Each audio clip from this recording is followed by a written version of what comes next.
نکاح المحرم، بیان ہے محرم بندے کا شادی کرنا۔ محرم کہتے ہیں ایسا شخص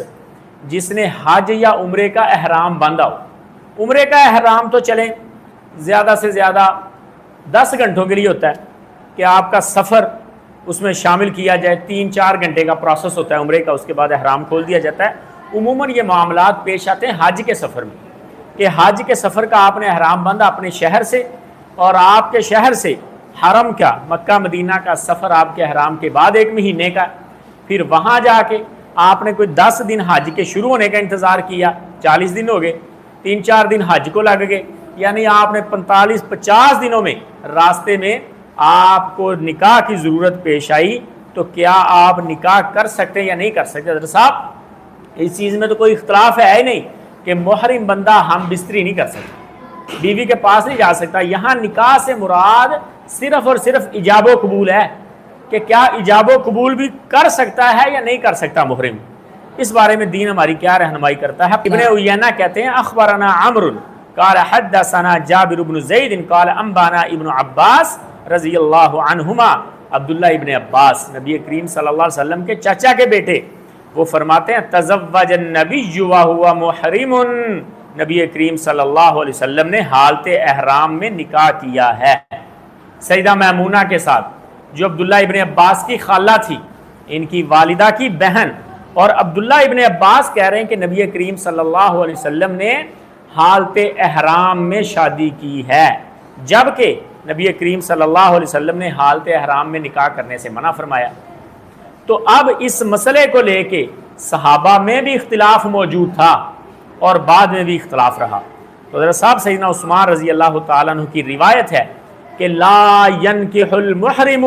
ولا ينکح، نہ محرم بندہ اپنی شادی کرے نہ کسی کا نکاح کروائے، نبی کریم صلی اللہ علیہ وسلم نے منع کیا ہے۔ مسلم شریف کی یہ روایت ہے، اور اس کے برعکس مخالف یہ روایت آ گئی۔ حضرت صاحب یہ ظاہری مخالفت ہے، حقیقتاً یہ مخالفت نہیں ہے۔ نبی کریم صلی اللہ علیہ وسلم نے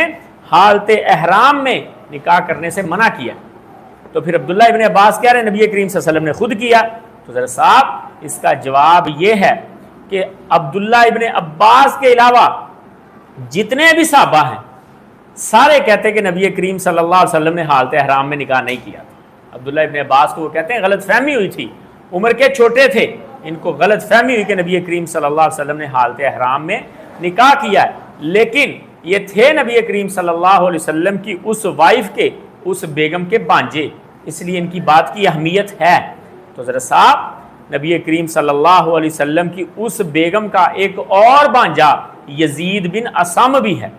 وہ کہتا ہے کہ نبی کریم صلی اللہ علیہ وسلم نے میری خالہ عبداللہ ابن عباس کی بھی خالہ، میری بھی خالہ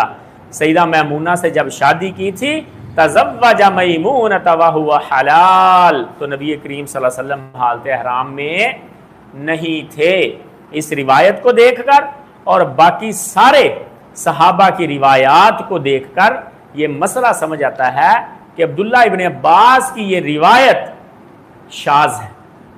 جمیع صحابہ دوسری سمت پر ہیں، اور وہ کہہ رہے ہیں کہ نبی کریم صلی اللہ علیہ وسلم نے میمونہ رضی اللہ عنہا سے جب شادی کی آپ حالت احرام میں نہیں تھی۔ اور حضرت صاحب محرم کے اور بھی مفہوم ہوتے ہیں،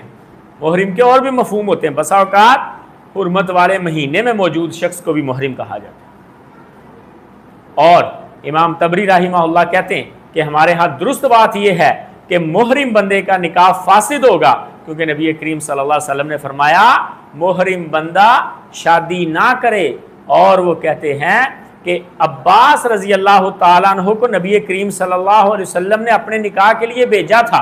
پہلے سے، اور عباس رضی اللہ تعالیٰ عنہ نے اپنی سالی کے ساتھ، عبداللہ ابن عباس کی خالہ کے ساتھ، سیدنا عباس نے، آپ کے چچا نے نبی کریم صلی اللہ علیہ وسلم کا رشتہ اپنی سالی کے ساتھ کر دیا، اور آپ کو پتہ نہیں تھا۔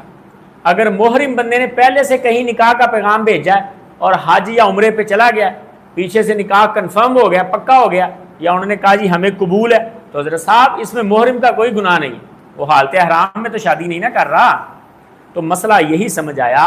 کہ محرم بندہ وہ نکاح نہیں کر سکتا، حالت احرام کے اندر اس کا حکم ویسے ہی ہے جیسے عدت والی عورت کا حکم۔ وہ دن اس نے خاموشی کے ساتھ گزارنے صرف عبادت میں. جب نکاح کرنا ہوگا اور جب وہ اپنے احرام سے فارغ ہوگا پھر وہ نکاح کر سکتا ہے. مسئلے کی سمجھ آ گئی؟